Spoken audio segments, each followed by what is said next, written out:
आप सभी कक्षा 8 के छात्रों का स्वागत है। छात्रों, आज की इस वीडियो में हम आपको कक्षा 8वीं जो आपका विषय संस्कृत है उसके 1 अप्रैल को होने वाले वार्षिक परीक्षा सत्र 2022-23 का complete real question paper with solution बताने वाले हैं। संपूर्ण हल के साथ आपको बताएंगे, तो छात्रों वीडियो में अंत तक बने रहिएगा। करते हैं वीडियो को स्टार्ट। यहाँ पर छात्रों सबसे पहले आप देख सकते हो, आपको सबसे पहले अपना रोल नंबर डालना है अंकों में, और फिर शब्दों में शाला का नाम, डाइस कोड वगैरह सब आपको एडमिट कार्ड से चेक करके डाल देना है। नीचे का आपका टीचर द्वारा भरा जाएगा। प्रश्नोत्तर देखो छात्रों, पहला प्रश्न है बहुविकल्पीय प्रश्न। निर्देश है उचित विकल्पम चित्वा लिखित।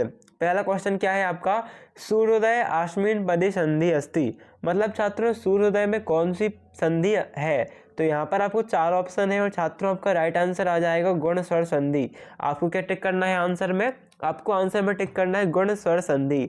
अगला प्रश्न है छात्रों, अधोलिखितेषु अव्ययम नास्ति। इनमें से अव्ययम कौन नहीं है, तो यहाँ पर आपका देखो आंसर आ जाएगा बाला जो है ये नहीं है।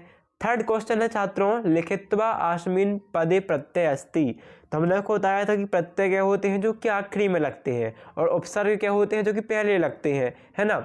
उ यानी कि उपसर्ग जो आगे लगते हैं, प्रा यानी कि प्रत्यय जो पहले बाद में लगते हैं। तो यहाँ पर छात्रों आपका लिखित्वा में आखिरी में जो बाद में लगा है त्वा, है ना, तो कत्वा आपका जो है राइट आंसर हो जाएगा, प्रत्यय हो जाएगा। फिर है प्रचार्य आश्विन पद उपसर्ग अस्ति। मतलब प्रचार जो है इसमें कौन सा उपसर्ग अस्ति है, उपसर्ग मतलब क्या जो पहले आएगा, उ मतलब पहले और प्रा मतलब आखिरी में। तो पहले क्या लगा है प्रा, है ना, तो यहाँ पर आपका जो प्रा है, प्रा छोटा प्रा, ये आपका उपसर्ग हो जाएगा। इसके बाद छात्रों आपका 5वां प्रश्न है 1 अंक का, 16 इतः संस्कृत संख्या अस्ति। मतलब जो 16 को हम संस्कृत में कैसा लिखेंगे, तो 16 को हम संस्कृत में लिखते हैं षोडश, और यहाँ पर आपका ए नंबर में लिखा है षोडश, तो आपको छात्रों उत्तर में लिख देना है षोडश, ये आपका राइट आंसर हो जाएगा। ठीक है, एक क्वेश्चन आता है तो आपको आंसर में क्या लिखना है, षोडश। अगला प्रश्न है संप्रदान कारकम विभक्ति अस्ति। मतलब संप्रदान कारक जो है इसमें कौन सी विभक्ति होती है, तो छात्रों संप्रदान कारक में आपके हमेशा चतुर्थी विभक्ति होती है। कौन सी चतुर्थी विभक्ति आपकी होती है, मतलब आपका डी नंबर का राइट आंसर हो जाएगा। अगला प्रश्न है पठिति इताश्मन पदे लकारः अस्ति। मतलब जो पठिति है इसमें कौन सा लकार है, तो लट लकार आपका छात्रों राइट आंसर हो जाएगा। इसे आपको लिख देना है आश्वा, तो आश्वा धवता धवती धवंती धवसी, तो अश्वा ध्वंती यानी कि अश्वा बहुत तेज दौड़ता है। स्वागतम इतस्य संधि विच्छेदनम भवति। तो स्वागतम का आपको संधि विच्छेद करना है, तो ये हो जाएगा सु धन आगतम। जहाँ सु आपका क्या है, सु आपका उपसर्ग है और आगतम आपका क्या हो जाएगा, मेन शब्द हो जाएगा। इसके बाद छात्रों आपका पंचमी विभक्ति रूपम अस्ति। इनमें से वृक्ष का कौन सा पंचमी विभक्ति रूप है, तो ये वृक्षात जो है ये आपका पंचमी विभक्ति रूप है। ओके छात्रों, मोस्ट जो ये क्वेश्चन पेपर है छात्रों, आपको 90% चांस रखता है सेम टू सेम कल के पेपर में फंसने को। आपको सेम टू सेम यही पेपर देखने को मिल सकता है, 90% चांस है छात्रों इसके। सो आप इसे बहुत अच्छे से तैयार कर लीजिएगा, है ना, और इसे तैयार किए बिना आप एग्ज़ाम देने भी मत जाइएगा, है ना। बहुत अच्छे से तैयार करो, फिर से एग्ज़ाम देने जाना, बहुत अच्छा पेपर जाएगा आपका। इसका देखो नेक्स्ट क्वेश्चन है इसके बाद आपका 11वां, 100 पाठ्य पुस्तकात एक श्लोकम लिखित। तो यहाँ पर आप देख सकते हो, आपको जो भी श्लोक छात्रों याद हो वो आप लिख दीजिएगा। यहाँ पर कोई भी आपको याद नहीं तो आप ऐसे लिख सकते हो, बिना वेदम बिना गीतम बिना रामायणी कायम बिना कवि कालिदासम भारत नाही। ठीक है, नेक्स्ट क्वेश्चन संधि कुरुत। तो यहाँ पर आपको संधि आपको जो करी हुई है आपको जोड़कर लिखना है। तो सतधन जन है, देवधन इंद्र है, जगत धन ईशा है। तो यहाँ पर आप देखो जो सतजन जन है ना, सतजन का क्या हो जाएगा सज्जन, देवधन इंद्र देवेंद्र, और जगत धन ईश का हो जाएगा जगदीश है। अगला प्रश्न है छात्रों इसके बाद आपका प्रश्न क्रमांक 13, अधोलिखित नाम अव्यय पदम। तो यहाँ पर आपको जो 13th क्वेश्चन है छात्रों, यहाँ पर आपको वाक्य अधोलिखित अव्यय पदा नाम प्रयोगम कृत्वा वाक्य निर्माणम कुरुत।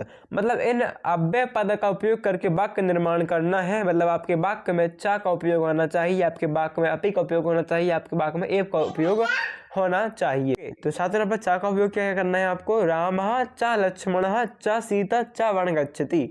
चा का मतलब और हो जाएगा। ठीक है, अपि का वाक्य प्रयोग करना है, पीपी लिखा योजनाम शतानी अपि यति, ये अपि आया आपका। और एव का वाक्य प्रयोग करना है, अतः सूर्य एव कालस्य कारणम, ये आपका इसका एव का उपयोग हो जाएगा। ठीक है, अगला प्रश्न छात्र आपको देखो उपसर्ग शब्द से पृथक करना है। विद्या का क्या करना है आपको, देखो आपको क्या करना है, पृथक्करण करना है, संधि विच्छेद करना है। तो यहाँ पर आपका बी धन जया, बी आपका उपसर्ग, जया आपका मेन शब्द। आरोहणम में आ उपसर्ग और सुयोग्या में सु उपसर्ग, बाकी आखिरी का आप लिख दो सेम टू सेम। अगला प्रश्न आपको तैयार करना है अधोलिखित संस्कृत संख्याम आरोहा क्रमानुसार लिखते हैं। तो आरोह क्रम में लिखना है, मतलब कि आपको क्या करना है, बढ़ते क्रम में लिखना है। तो पहले 15 आएगा, फिर 16, 17, 18, 19, 20, ठीक है, ये आपको कर देना है। अगला प्रश्न है उचित विभक्ति युक्त शब्द रिक्त स्थानी पूरे, तो मतलब उचित विभक्ति का उपयोग करना है और शब्दों को पूर्ण करना है।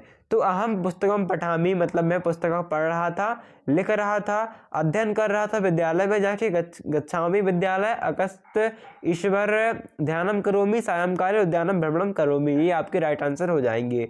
फिर आपका लट लकार लिखना है आपको, तो पठती की लट लकार हो जाएगी पठिष्यति, क्रीडति की लट लकार हो जाएगी क्रीडष्यति, खादता खादष्यति, भवती भविष्यति, बदंती को बदष्यति और करोति करष्यति, छात्रों की लट लकार हो जाएगी।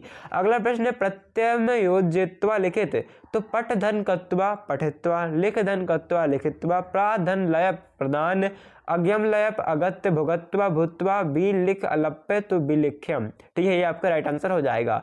अगले प्रश्न में क्वेश्चन है आपको यहाँ पर दिया गया है अधोलिखित नाम पठित्वा प्रश्न नाम उत्तराणी एक वाक्य लिखित। तो यहाँ पर छात्र आपको एक पैसेज दिया गया है, गद्यांश दिया गया है, इसे पढ़ के आपको प्रश्नों के उत्तर देने हैं। तो देखो गद्यांश क्या है, लोकमान्य बाल गंगाधर तिलक महान देशभक्त आसीत, इसे आप अच्छे से पढ़ लो। और फर्स्ट क्वेश्चन है लोकमान्य तिलक का आसीत, तो आपको इसी से ढूंढ के आंसर करने हैं। तो यहाँ पर आप देख सकते हो लोकमान्य बाल गंगाधर तिलक महान देशभक्त आसीत, ये आपका राइट आंसर हो जाएगा फर्स्ट का। फिर लोकमान्य तिलक से जन्म कदा अभवत, तो यहीं पर आप देख सकते हो दिनांक के 1856 शताब्दी तस्त जन्म अभवत, इतना भी लिखोगे तो चलेगा। या फिर आप लिख सकते हो ये वाला, ये भी सही रहेगा, बाकी आपका ये भी सही रहेगा, आप ढूंढ कर आराम से इसी को सेम टू सेम लिख दो। थर्ड है आपका इसके बाद तिलक जनका क्रीडश्यसीत, तो तिलका जनका क्रीडश्यतीस, तो ये देख सकते हो तस् जनका गंगाधर कुशल शिक्षका लेखक चासीत, ये आपको लिख देना है। या फिर आप तस् की जगह लोकमान्य गंगाधर तिलक भी लिख दीजिएगा तो चल जाएगा, ठीक है। अभी अगला प्रश्न है, इसमें आपको क्या करना है, एक देखो एक श्लोक दिया गया है ना, अधोलिखित पद्यांशम पठित्वा प्रश्नानाम उत्तराणी एक वाक्य लिखित। श्लोक है माता शत्रु पिता वैरी यन बलो न पठिता न शोभते सभा मध्य हंस मध्यो वकीयका। तो यहाँ पर आपका प्रश्न है पहला, क्रीडश्च पिता वैरी अस्ति, तो यन बलो न पठिता, ये आपका राइट आंसर हो जाएगा। हंस मध्य का ना शोभते, तो बको है ना, तो कहा काटना है बको ना शोभते, ठीक है। अगला प्रश्न है आपका यन बलो न पठिता सब पिता कुत्र न शोभते, तो यहाँ पर आ जाएगा न शोभते सभा मध्य, ठीक है। अगला प्रश्न छात्र इसके बाद 21वां, यहाँ पर आपको एक आवेदन दिया गया है, आपको पूरा करना है संस्कृत में। यहाँ पर आपको हिंट दी गई है सेवायाम आयोजनम आवेदन पत्रकम एक दिवसीय, और आपको 4 खाली खंड है, आपको सही जगह में सही नाम भरना है। सबसे पहले आपको क्या आता है सेवायाम, सबसे पहले सेवायाम लिख देना है, आवेदन पत्र आयोजनम, फिर एक दिवस, फिर आपका शिवया। मेरे हिसाब से छात्रों कुछ भी आपको पूछ सकता है, जैसे यहाँ पर सेवायाम पूछा है, आपको विषय पूछ सकता है, विषय में खालिस्तान कर सकता है, महोदय में खालिस्तान कर सकता है। तो आप पूरा क्या करना है, आवेदन अच्छे से पढ़ लीजिएगा, ठीक है। इसके बाद छात्रों को क्या करना है, अधोलिखितेषु एकास्मिन् विषये पंचवाक्यानि लिखित। आपको धेनु में 5 वाक्य याद कर लेने हैं। यहाँ पर लिखे हुए हैं धेनु अस्माकं माता अस्ति, अस्माकं देशस्य सर्वश्रेष्ठ पशु गौ अस्ति, अस्माकं देशे गौ मातृवत् पूज्या अस्ति, गौ एक चतुष्पाद पशु अस्ति, अस्य एक पुष्यम भवति, मतलब धेनु अस्माकं माता अस्ति, धेनु हमारी सबकी माता है, अस्माकं देशस्य सर्वश्रेष्ठ पशु गौ अस्ति, हमारे देश में सबसे सर्वश्रेष्ठ जो पशु है वो गौ है, अस्माकं देशे गौ मातृवत् पूजा अस्ति, मतलब कई सारे देशों में गाय की माता के समान पूजा होती है। गौ एक चतुष्पाद पशु अस्ति, गाय के 4 पैरों वाला पशु है, और अस्य एक पुष्यम भवति, गाय की एक पूंछ होती है, ठीक है। ये आपको धेनु के 5 सेंटेंस याद कर लेने हैं। छात्रों आई होप आपको वीडियो अच्छी लगी होगी, वीडियो को लाइक करना मत भूलना, सब्सक्राइब करना, जितना वीडियो शेयर कर दें तो उसकी भी हेल्प हो जाए। अभी मिलते हैं नेक्स्ट वीडियो पर, जब तक के लिए थैंक्स फॉर वॉचिंग।